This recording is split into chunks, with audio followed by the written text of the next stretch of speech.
Chapter 17. Christian is nuzzling my neck as I slowly wake. Morning, baby, he whispers and nips at my earlobe. My eyes flutter, open and close again quickly. Bright early morning light floods the room, and his hand is softly caressing my breast, gently teasing me. Moving down, he grasps my hip as he lies behind me, holding me close. I stretch out beside him, relishing his touch, and feel his erection against my behind. Oh my, a Christian Grey wake-up call. You're pleased to see me. I mumble sleepily, squirming suggestively against him. I feel his grin against my jaw. I'm very pleased to see you, he says as he skates his hand over my stomach and down to cup my sex and explore with his fingers. There, definite advantages to waking up beside you, Miss Steele, he teases, and gently pulls me around so that I'm lying on my back. Sleep well? He asks as his fingers continue their sensual torture. He's smiling down at me, his dazzling, all-American drop-dead male model perfect teeth smile. He takes my breath away. My hips begin to sway to the rhythm of the dance his fingers have begun. He kisses me chastely on the lips, and then moves down my neck, nipping slowly, kissing, and sucking as he goes. I moan. He's gentle and his touch is light and heavenly. His intrepid fingers move down, and slowly he eases one inside me, hissing quietly in awe. Oh, Anna, he murmurs reverentially against my throat. You're always ready. He moves his finger in time with his kisses as his lips journey leisurely across my clavicle and then down to my breast. He torments first one, then the other nipple with teeth and lips, but oh so gently, and they tighten and lengthen in sweet response. I groan. He growls softly and raises his head to give me a blazing gride look. I want you now. He reaches over to the bedside table. He shifts on top of me, taking his weight on his elbows, and rubs his nose along mine while easing my legs apart with his. He kneels up and rips open the foil packet. I can't wait until Saturday, he says, his eyes glowing with salacious delight. Your party? I pant. No, I can stop using these fuckers. Aptly named. I giggle. He smirks at me as he rolls on the condom. Are you giggling, Miss Steele? No. Try and fail to straighten my face. Now is not the time for giggling. He shakes his head in admonishment, and his voice is low, stern, but his expression, holy cow, is glacial and volcanic at once. My breath catches in my throat. I thought you liked it when I giggle, I whisper hoarsely, gazing into the dark depths of his stormy eyes. Not now. There's a time and a place for giggling. This is neither. I need to stop you, and I think I know how, he says ominously, and his body covers mine. IUHAT would you like for breakfast, Anna? I'll just have some granola. Thank you, Mrs. Jones. I flush as I take my place at the breakfast bar beside Christian. The last time I set eyes on the very prim and proper Mrs. Jones, I was being unceremoniously dragged into the bedroom over Christian's shoulder. You look lovely, Christian says softly. I'm wearing my gray pencil skirt and gray silk blouse again. So do you. I smile shyly at him. He's wearing a pale blue shirt and jeans, and he looks cool and fresh and perfect, as always. We should buy you some more skirts, he says matter-of-factly. In fact, I'd love to take you shopping.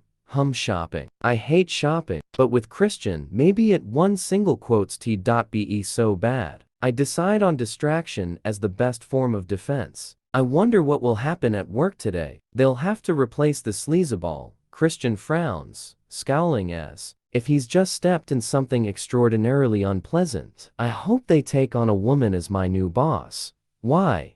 Well, you're less likely to object to me going away with her, I tease him.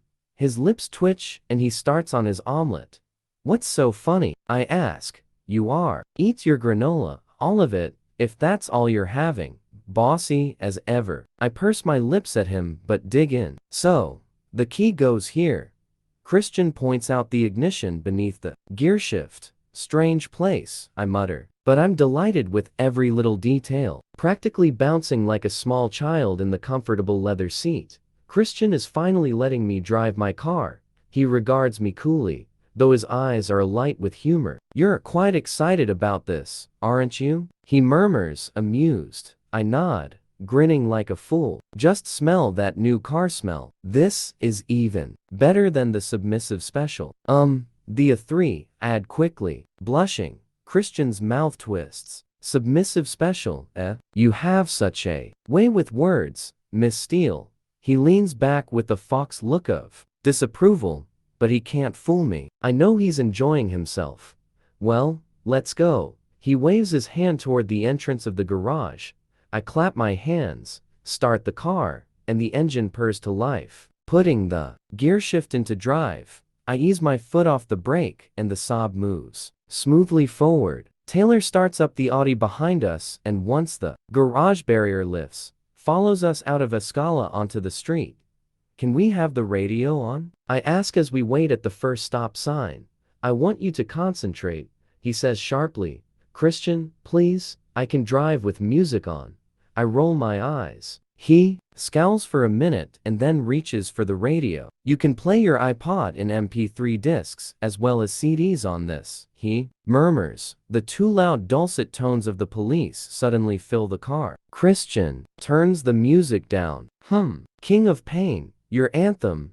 Ease him, then instantly regret it when his mouth tightens in a thin line. "Oh no, I have this album somewhere," I continue, hastily to distract him. "Somewhere in the apartment I have spent very little time in. I wonder how Ethan is. I should try to call him today. I won't have much to do at work." Anxiety blooms in my stomach. What will happen when I get to the office? Will everyone know about Jack? Will everyone know of Christian's involvement? Will I still have a job? Sheesh. If I have no job, what will I do? Marry the gazillionaire, Anna? My subconscious has her snarky face on. I ignore her rapacious bitch. "Hey, Miss Smart Mouth, come back." Christian drags me into the here and now as I pull up at the next traffic light. "You're very distracted. Concentrate, Anna," he scolds. "Accidents happen when you don't concentrate." Oh, for heaven's sake, and suddenly I'm catapulted back in time to when Ray was teaching me to drive. I don't need another father. A husband maybe, kinky husband. I'm just thinking about work. "Baby, you'll be fine. Trust me." Christian smiles. "Please don't interfere, I want to do this on my own." "Christian, please. It's important to me," I say as gently as I can. "I don't want to argue." His mouth sets once more into a hard, stubborn line, and I think he's going to berate me again. Oh no, let's not argue, Christian. We've had such a wonderful morning. And last night was, words fail me, last night was heaven. He says nothing. I glance over at him and his eyes are closed. "Yes, heaven," he says softly. "I meant what I said." "What?" "I don't want to let you go. I don't want to go." He smiles, and it's this new smile that dissolves everything in its path. "Boy, it's powerful." "Good," he says simply, and he visibly relaxes. I drive into the parking lot half a block from SIP. "I'll walk you to work. Taylor will take me from there," Christian offers. I climb awkwardly out of the car, restricted by my pencil skirt, while Christian climbs out gracefully, at ease with his body, or at least giving the impression of someone at ease with his body. Someone who can't bear to be touched can't be that at ease. I frown at my errant thought. "Don't forget we're seeing Flynn at 7 this evening," he says as he holds his hand out to me. I press the remote door lock and take his hand. "I won't forget. I'll compile a list of questions for him." "Questions? About me?" I nod. "I can answer any questions you have about me." Christian looks affronted. I smile at him. "Yes, but I want the unbiased, expensive charlatan's opinion." He frowns and suddenly pulls me into his embrace, holding both my hands tightly behind my back. "Is this a good idea?" he says, his voice low and husky. I lean back to see the anxiety looming large and wide in his eyes. It tears at my soul. "If you don't want me to, I won't." I stare at him, blinking, wanting to caress the concern out of his face. I tug on one of my hands and he frees it. I touch his cheek tenderly, it's smooth from shaving this morning. What are you worried about? I ask, my voice soft and soothing. That you'll go, Christian? How many times do I have to tell you I'm not going anywhere? You've already told me the worst. I'm not leaving you. Then why haven't you answered me? Answered you? I murmured disingenuously. You know what I'm talking about, Anna. I sigh. I want to know that I'm enough for you, Christian. That's all. And you won't take my word for it? He says, exasperated, releasing me. Christian, this has all been so quick. And by your own admission, you're 50 shades of fucked up. I can't give you what you need. I mutter. It's just not for me. But that makes me feel inadequate. Especially seeing you with Leela. Who's to say that one day you won't meet someone who likes doing what you do? And who's to say you won't, fall for her? Someone much better suited to your needs. The thought of Christian with anyone else sickens me. I stare down at my knotted fingers. I knew several women who like doing what I like to do. None of them appealed to me the way you do. I've never had an emotional connection with any of them. It's only ever been you, Anna, because you never gave them a chance. You've spent too long locked up in your fortress, Christian. Look, let's discuss this later. I have to go to work. Maybe Dr. Flynn can offer us his insight. This is all far too heavy. A discussion for a parking lot at 8:50 in the morning, and Christian, for once, seems to agree. He nods but his eyes are wary. Come, he orders, holding out his hand. When I reach my desk, I find a note asking me to go straight to Elizabeth's office. My heart leaps into my mouth. Oh, this is it. I'm going to get fired. Anastasia. Elizabeth smiles kindly, waving me into a chair before her desk. I sit and gaze at her expectantly, hoping that she can't hear my thumping heart. She smooths her thick black hair and regards me with somber, clear blue eyes. I have some rather sad news. Sad. Oh no, I called you in to inform you that Jack has left the company rather suddenly. I flush. This isn't sad for me. Should I tell her that I know? His rather hasty departure has left a vacancy, and we'd like you to fill it for now, until we find a replacement. What? I feel the blood rush from my head. Me? But I've only been here for a week or so. Yes, Anastasia, I understand, but Jack was always a champion of your abilities. He had high hopes for you. I stopped breathing. He had high hopes of getting me on my back, sure. Here's a detailed job description. Have a good look through it. And we can discuss it later today. But, please. I know this is sudden, but you've already made contact with Jack's key authors. Your chapter notes haven't gone unnoticed by the other editors. You have a shrewd mind, Anastasia. We all think you can do it. Okay. This is unreal. Think about it. In the meantime, you can take Jack's office. She stands, effectively dismissing me, and holds out her hand. I shake it in a complete daze. I'm glad he's gone, she whispers, and a haunted look crosses her face. Holy shit. What did he do to her? Back at my desk, I grab my BlackBerry and call Christian. He answers on the second ring. Anastasia, you okay? He asks, concerned. They've just given me Jack's job, well, temporarily. I blurt out. You're kidding? He whispers, shocked. Did you have anything to do with this? My voice is sharper than I mean it to be. No, not at all. I mean, with all due respect, Anastasia, you've only been there for a week or so, and I don't mean that unkindly, no. I frown. Apparently Jack really rated me. Did he now? Christian's tone is frosty and then he sighs. Well, baby, if they think you can do it, I'm sure you can. Congratulations. Perhaps we should celebrate after we've seen Flynn. Are you sure you had nothing to do with this? He is silent for a minute, and then he says in a low, menacing voice, do you doubt me? It angers me that you do. Swallow. Boy, he gets mad so easily. I'm sorry, I breathe, chastened. If you need anything, let me know. I'll be here. And Anastasia? What? Use your BlackBerry, he adds tersely. Yes, Christian. He doesn't hang up as I expect him to, but takes a deep breath. I mean it. If you need me, I'm here. His words are much softer, conciliatory. Oh, he's so mercurial. His mood swings are like a metronome set at presto. Okay, I murmur. I'd better go. I have to move offices. If you need me. I mean it, he murmurs. I know. Thank you, Christian. I love you.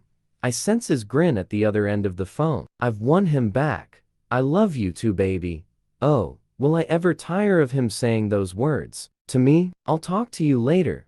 Laters, baby. I hang up and glance at Jack's office. My office. Holy cow, Anastasia. Steele, acting editor. Who would have thought? I should ask for more money. What would Jack think if he knew? I shudder at the thought and wonder idly how he's spending his morning.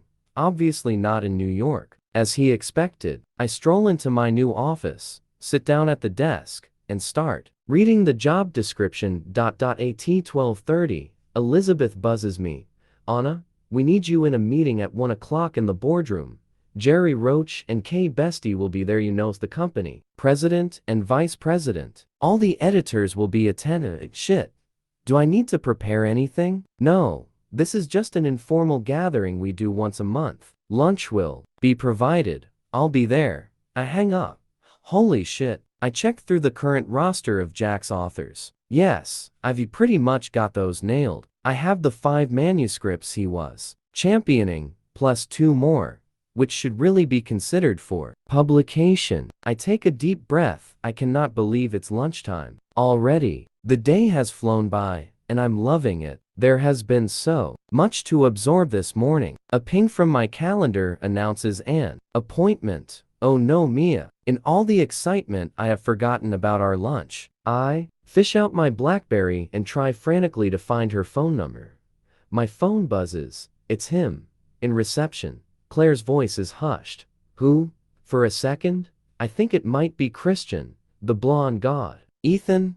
Oh, what does he want? I immediately feel guilty for not having called him. Ethan, dressed in a checked blue shirt, white t-shirt, and jeans, beams at me when I appear. Wow, you look hot, Steele, he says, nodding appreciatively. He gives me a quick hug.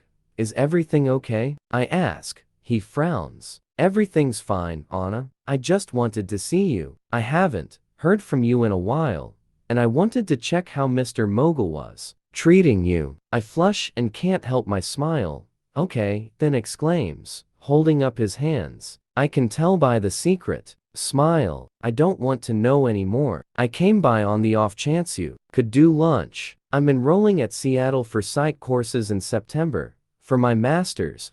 Oh, Ethan, so much has happened. I have a ton to tell you, but right now I can't. I have a meeting. An idea hits me hard, and I wonder if you can do me a really big favor. I clasp my hands together in supplication. Sure, he says, bemused by my pleading.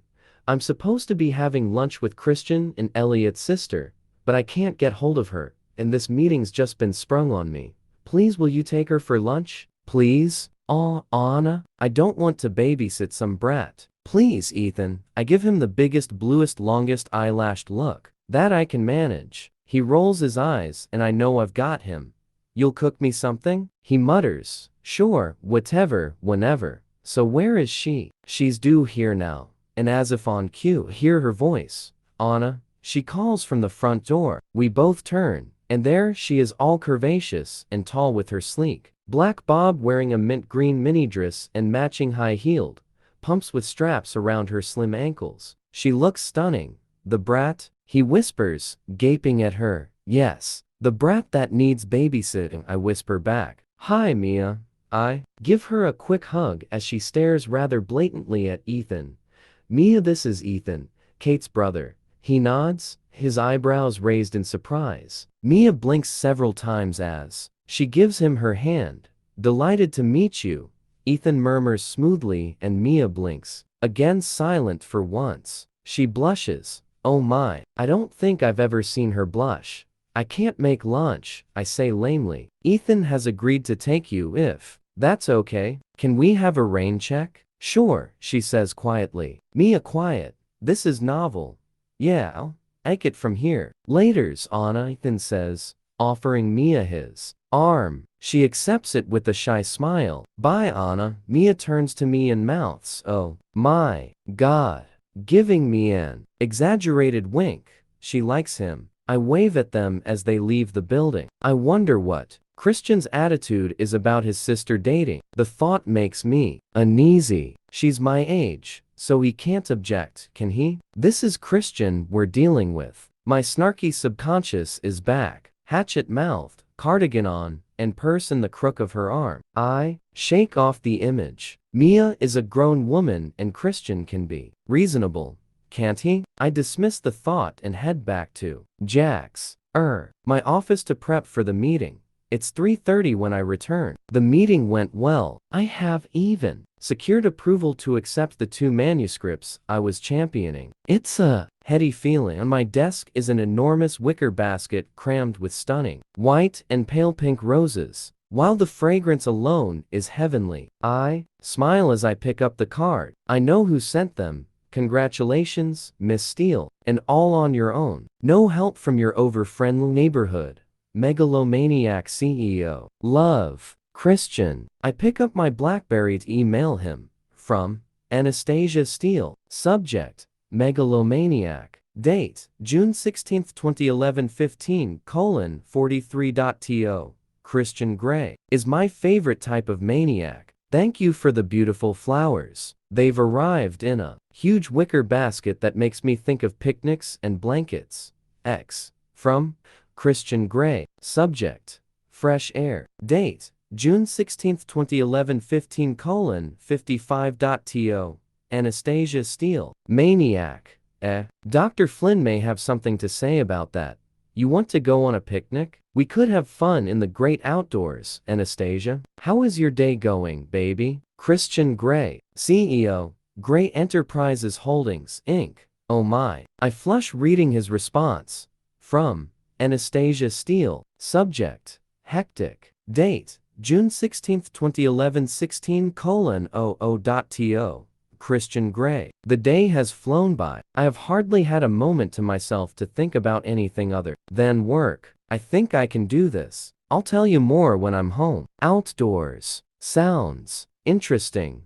Love you. X. P.S. Don't worry about Dr. Flynn. I've owned buzzes. It's Claire from reception, desperate to know who sent the flowers and what happened to Jack. Holed up in the office all day. I have missed the gossip. I tell her quickly that the flowers are from my boyfriend and that I know very little about Jack's departure. My BlackBerry buzzes and I have another email from Christian. From Christian Grey. Subject, I'll try. Date, June 16, 2011 16:09. To Anastasia Steele. Not to worry. Laters, baby. X. Christian Grey, CEO, Grey Enterprises Holdings, Inc. A T5 I clean up my desk. I can't believe how quickly the day has gone. I have to get back to Escala and prepare to meet Dr. Flynn. I haven't even had time to think of questions. Perhaps today we can have an initial meeting, and maybe Christian will let me see him again. I shrug off the thought as I dash out of the office, waving a quick goodbye to Claire. I've also got Christian's birthday to think about. I know what I'm going to give him. I'd like him to have it tonight before we meet Flynn. But how? Beside the parking lot is a small store selling touristy trinkets. Inspiration hits me and I duck inside. Christian is on his BlackBerry, standing and staring out the glass while as I enter the great room half an hour later. Turning, he beams at me and wraps up his call. Ross, that's great. Tell Barney and we'll go from there. Goodbye. He strides over to me as I stand shyly in the entryway. He's changed, now into a white t-shirt and jeans, all bad boy and smoldering. Whoa, good evening, Miss Steele, he murmurs and he bends to kiss me. Congratulations on your promotion. He wraps his arms around me. He smells delicious. You've showered. I've just had a workout with Claude. Oh, managed to knock him on his ass twice. Christian beams, boyish and pleased with himself. His grin is infectious. That doesn't happen often? No, very satisfying when it does. Hungry? I shake my head. What? He frowns at me. I'm nervous. About Dr. Flynn too. How was your day? He releases me, and I give him a brief summary. He listens attentively. Oh, there's one more thing I should tell you, I add. I was supposed to have lunch with Mia. He raises his eyebrows, surprised. You never mentioned that. I know, I forgot. I couldn't make it because of the meeting, and Ethan took her out to lunch instead. His face darkens. I see. Stop biting your lip. I'm going to freshen up, I say, changing the subject and turning to leave before he can react any further. Dr. Flynn's office is a short drive from Christian's apartment. Very handy, I muse, for emergency sessions. I usually run here from home, Christian says as he parks my Saab. This is a great car. He smiles at me. I think so too. I smile back at him. Christian. I gaze anxiously at him. What is it, Anna? Here. I pull the small black gift box from my purse. This is for you. For your birthday. I wanted to give it to you now, but only if you promise not to open it until Saturday, okay? He blinks at me in surprise and swallows. Okay, he murmurs, cautiously, taking a deep breath. I hand it to him, ignoring his bemused expression. He shakes the box, and it produces a very satisfactory rattle. He frowns. I know he's desperate to see what it contains. Then he grins, his eyes alight with youthful, carefree excitement. Oh boy, he looks his age, and so beautiful. You can't open it until Saturday. I warn him. Get it, he says. Why are you giving this to me now? He pops the box into the inside pocket of his blue pinstriped jacket, close to his heart. How apt, I muse. I smirk at him. Because I can, Mr. Gray. His mouth twists with wry amusement. Why, Miss Steele, you stole my line. We are ushered into Dr. Flynn's palatial office by a brisk and friendly receptionist. She greets Christian warmly, a little too warmly for my taste. She's old enough to be his mother, and he knows her name. The room is understated, pale green with two dark green couches, facing two leather wing chairs, and it has the atmosphere of a gentleman's club. Dr. Flynn is seated at a desk at the far end of the room. As we enter, he stands and walks over to join us in the seating area. He wears black pants and a pale blue open-neck shirt, no tie. His bright blue eyes seem to miss nothing. Christian, he smiles amicably. John. Christian shakes his hand. You remember Anastasia? How could I forget? Anastasia. Welcome. Anna, please. I mumble as he shakes my hand firmly. I do love his English accent. Anna, he says kindly, ushering us toward the couches. Christian gestures to one of them for me. I sit, trying to look relaxed, resting my hand on the armrest, and he sprawls on the other couch beside me so that we're at right angles to each other. A small table with a simple lamp is between us. I note with interest a box of tissues beside the lamp. This isn't what I expected. I had in my mind's eye a stark white room, with a black leather chaise longue, looking relaxed and in control. Dr. Flynn takes a seat in one of the wing chairs and picks up a leather notepad. Christian crosses his legs, his ankle resting on his knee, and stretches one arm along the back of the couch. Reaching across with his other hand, he finds my hand on the armrest and gives it a reassuring squeeze. Christian has requested that you accompany him to one of our sessions. Dr. Flynn begins gently. Just so you know, we treat these sessions with absolute confidentiality. I raise my eyebrow at Flynn, halting him mid-speech. Oh, I've signed an NDA, I murmur, embarrassed that he's stopped. Both Flynn and Christian stare at me, and Christian releases my hand. A non-disclosure agreement? Dr. Flynn's brow furrows, and he glances quizzically at Christian. Christian shrugs. You start all your relationships with women with an NDA? Dr. Flynn asks him. The contractual ones, I do. Dr. Flynn's lip twitches. You've had other types of relationships with women? He asks, and he looks amused. No, Christian answers after a beat. And he looks amused too, as I thought.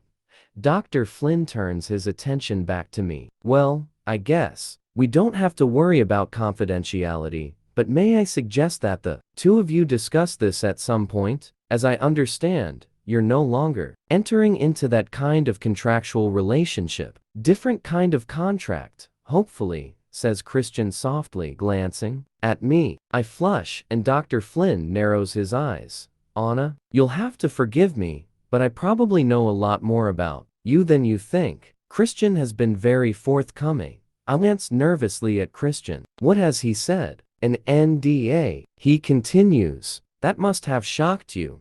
I blink at him. Oh, I think the shock of that has paled into insignificance, given Christian's most recent revelations.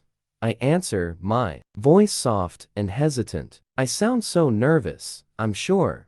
Dr. Flynn smiles kindly at me. So, Christian, what would you like to discuss? Christian shrugs like a surly teen. Anastasia wanted to see you. Perhaps you should ask her. Dr. Flynn's face registers his surprise once more, and he gazes shrewdly at me. Holy shit, this is mortifying. I gaze down at my fingers. Would you be more comfortable if Christian left us for a while? My eyes dart to Christian, and he's gazing at me expectantly. Yes, I whisper. Christian frowns and opens his mouth, but closes it again quickly and stands in one swift, graceful movement. I'll be in the waiting room, he says, his mouth a flat, grumpy line. Oh no, thank you, Christian, Dr. Flynn says impassively. Christian gives me one long, searching look, then stalks out of the room, but he doesn't slam the door. Phew, I immediately relax. He intimidates you? Yes, but not as much as he used to. I feel disloyal, but it's the truth. That doesn't surprise me, Anna. What can I help you with? I stare down at my knotted fingers. What can I ask? Dr. Flynn, I've never been in a relationship before, and Christian is, well, he's Christian, and over the last week or so, a great deal has happened. I haven't had a chance to think things through.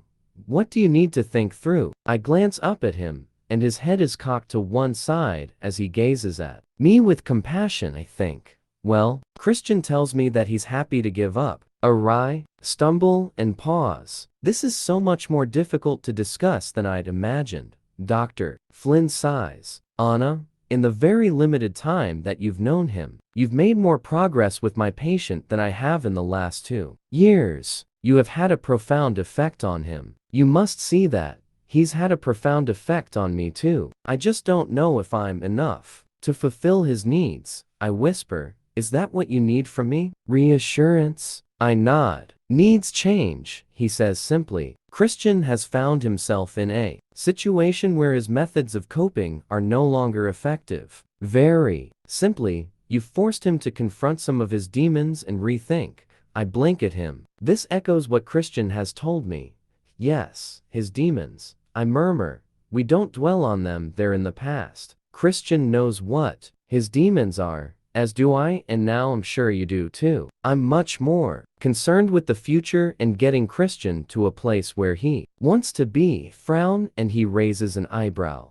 The technical term is SVT, sorry. He smiles. That stands for Solution-Focused Brief Therapy. Essentially, it's goal-oriented. We concentrate on where Christian wants to be and how to get him there. It's a dialectical approach. There's no point in breastbeating about the past. All that's been picked over by every physician, psychologist, and psychiatrist Christian's ever seen. We know why he's the way he is, but it's the future that's important. Where Christian envisages himself, where he wants to be. It took you walking out on him to make him take this form of therapy seriously. He realizes that his goal is a loving relationship with you. It's that simple. And that's what we're working on. Now, of course, there are obstacles. His haphophobia, for one.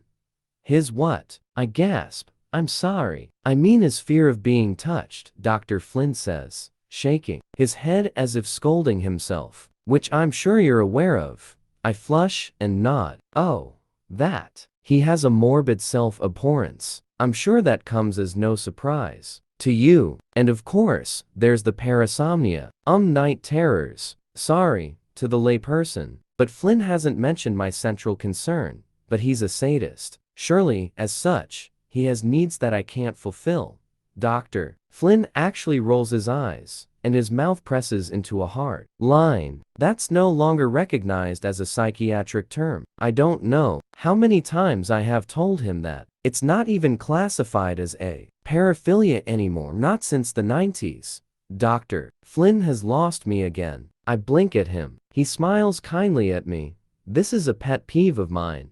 He shakes his head. Christian just thinks the worst of any given situation. It's part of his self-abhorrence. Of course, there's such a thing as sexual sadism, but it's not a disease. It's a lifestyle choice. And if it's practiced in a safe, sane relationship between consenting adults, then it's a non-issue. My understanding is that Christian has conducted all of his BDSM relationships in this manner. You're the first lover who hasn't consented, so he's not willing to do it, lover. But surely it's not that simple.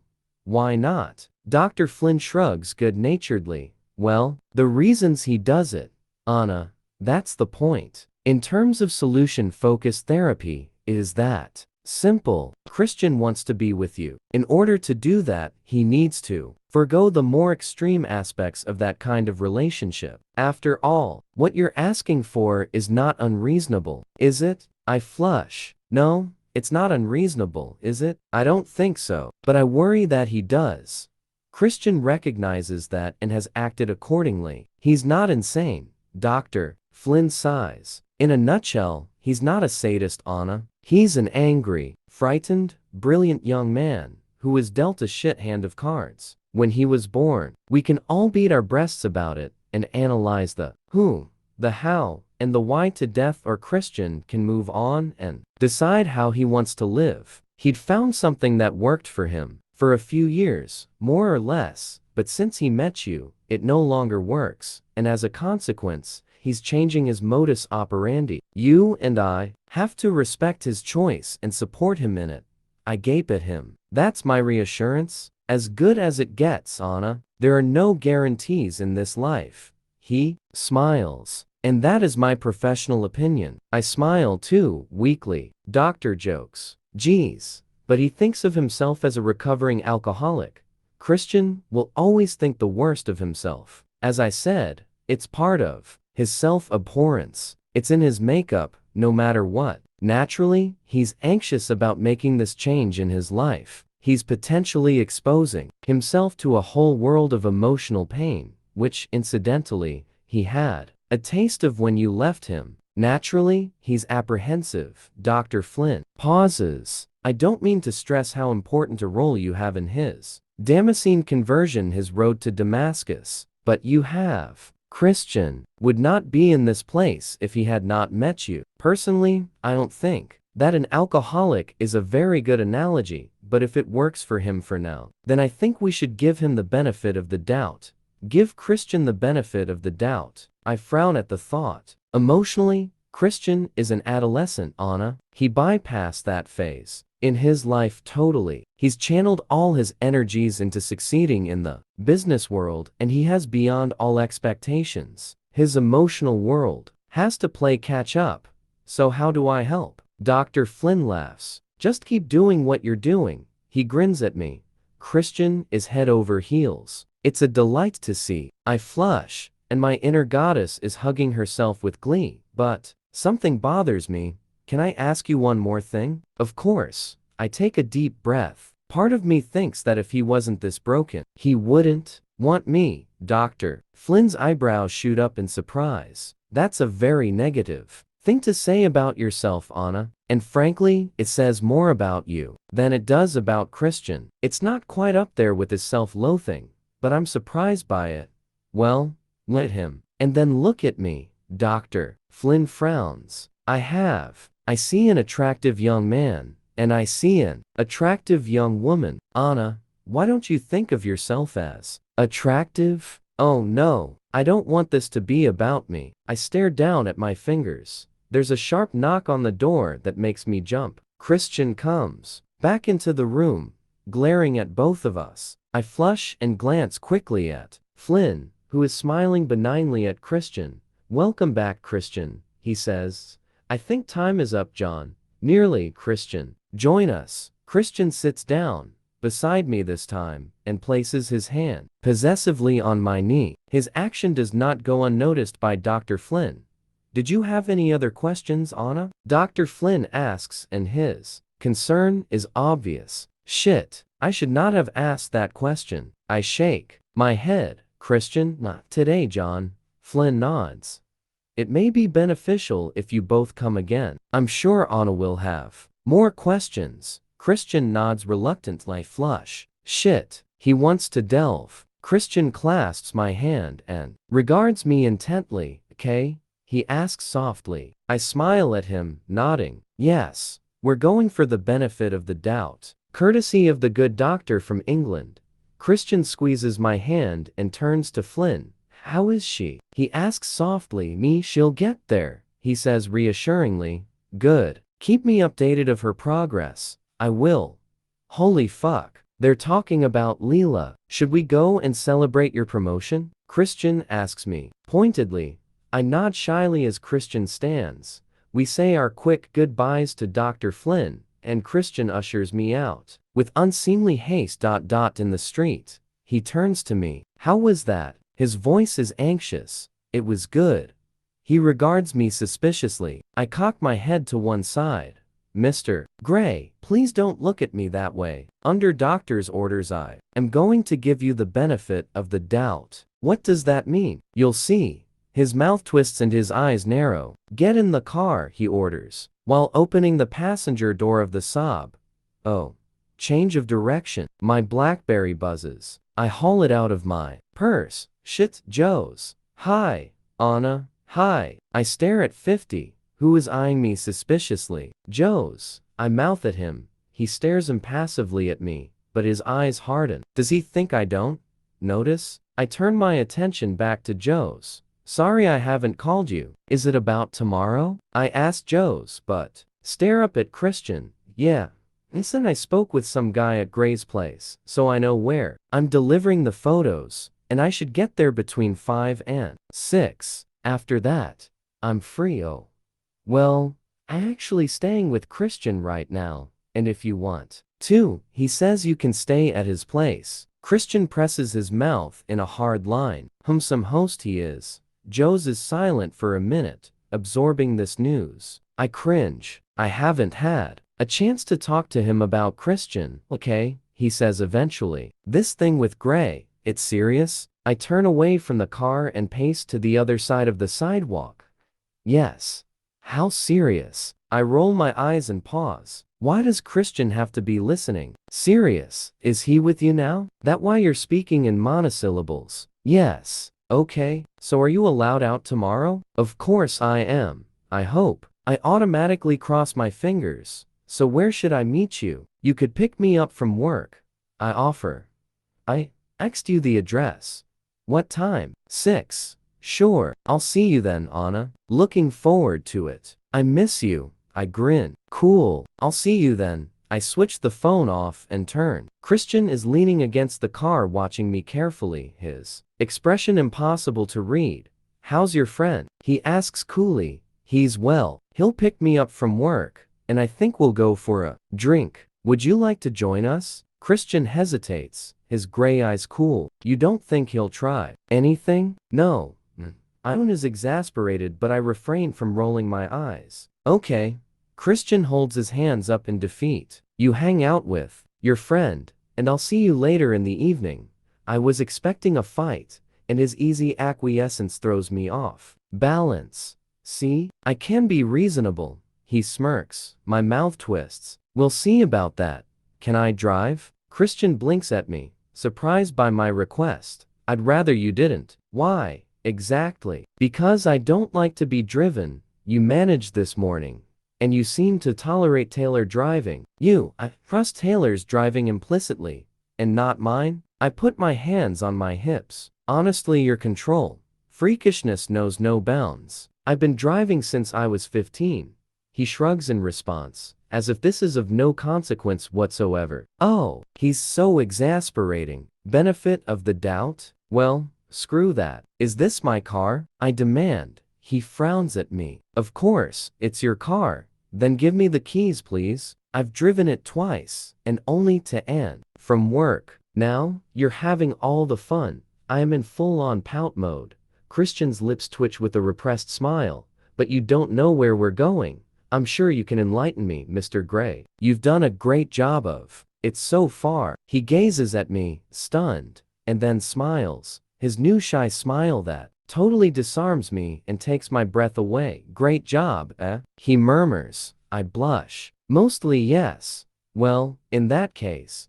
He hands me the keys, walks around to the driver's door, and opens it for me. Left here, Christian orders, and we head north toward I-5. Held gently, Anna. He grabs hold of the dashboard. Oh, for heaven's sake. I roll my eyes but don't turn to look at him. Van Morrison croons in the background over the car sound system. Slow down. I am slowing down. Christian sighs. What did Flynn say? I hear his anxiety leaching into his voice. I told you. He says I should give you the benefit of the doubt. Damn. Maybe I should have let Christian drive. Then I could watch him. In fact, I signal to pull over. What are you doing? He snaps, alarmed. Letting you drive.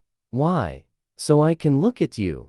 He laughs. No, you wanted to drive. So, you drive, and I'll look at you. I scowl at him. Keep your eyes on the road. He shouts. My blood boils. Right. I pull over to the curb just before a traffic light, and storm out of the car, slamming the door, and stand on the sidewalk, arms crossed. I glare at him. He climbs out of the car. What are you doing? He asks angrily, staring down at me. No, what are you doing? You can't park here, I know that. So, why have you? Because I've had it with you barking orders. Either you drive, or you. Shut up about my driving. Anastasia, get back in the car before we get a ticket. No. He blinks at me at a total loss, then runs his hands through his hair, and his anger becomes bewilderment. He looks so comical all of a sudden, and I can't help but smile at him. He frowns. What? He snaps once more. You, oh, Anastasia, you are the most frustrating female on the planet. He throws his hands in the air. Fine, I'll drive. I grab the edges of his jacket and pull him to me. No, you are the most frustrating man on the planet, Mr. Gray.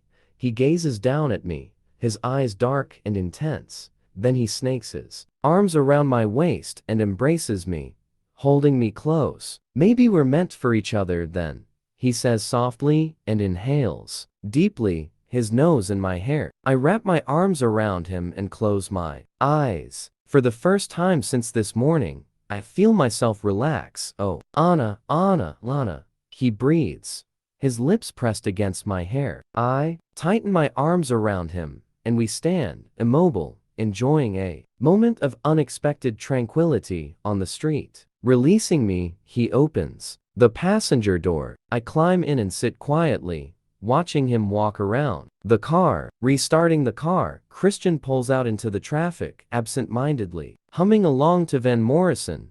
Whoa, I've never heard him sing, not even in the shower, ever. I frown. He has a lovely voice, of course. Has he heard me sing? He wouldn't be asking you to marry him if he had. My subconscious has. Her arms crossed and is wearing Burberry check. The song finishes, and Christian grins. You know, if we had gotten a ticket, the title of this car is in your name. Well, good thing I've been promoted, I can afford the fine, I say, smugly, staring at his lovely profile. His lips twitch. Another Van Morrison song starts playing as he takes the on-ramp to I-5, heading north. Where are we going? It's a surprise. What else did Flynn say? I sigh. He talked about FST or something. SVT. The latest therapy option, he mutters. You've tried others? Christian snorts. Baby, I've been subjected to them all. Cognitivism, Freud, functionalism, Gestalt, behaviorism, you name it. Over the years I've done it, he says, and his tone betrays his bitterness. The rancor in his voice is distressing. Do you think this latest approach will help? What did Flynn say? He said not to dwell on your past. Focus on the future, on where you want to be. Christian nods but shrugs at the same time, his expression cautious. What else? He persists. He talked about your fear of being touched, although he called it something else, and about your nightmares and your self-abhorrence. I glance at him, and in the evening light, he's pensive, chewing on his thumbnail as he drives. He glances quickly at me. Eyes on the road, Mr. Gray, I admonish, my eyebrow cocked at him.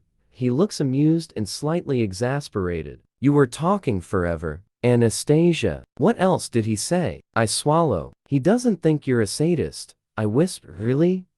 Christian says quietly and frowns. The atmosphere in the car takes a nosedive. He says that term's not recognized in psychiatry. Not since the 90s. I mutter, quickly trying to rescue the mood between us. Christian's face darkens, and he exhales slowly. Flynn and I have differing opinions on this, he says quietly. He said you always think the worst of yourself. I know that's true, I murmur. He also mentioned sexual sadism, but he said that was a lifestyle choice, not a psychiatric condition. Maybe that's what you're thinking about.